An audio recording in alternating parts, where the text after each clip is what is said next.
you mentioned that you can make $1,000 for a home inspection, Yeah, and people reacted. we should be. Yeah, Yeah, if you're charging less than $1,000, really. yeah, it's not a good thing.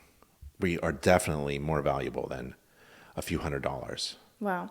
Especially an INTERNACHI certified home inspector is a neutral third-party professional whose ultimate goal and focus in life is to give information to their client that they can trust so that they can make smart decisions on the most important purchase of their life.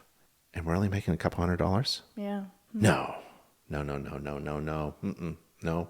We need to communicate better as a whole group of home inspectors all over the world. We need to communicate better how valuable we are.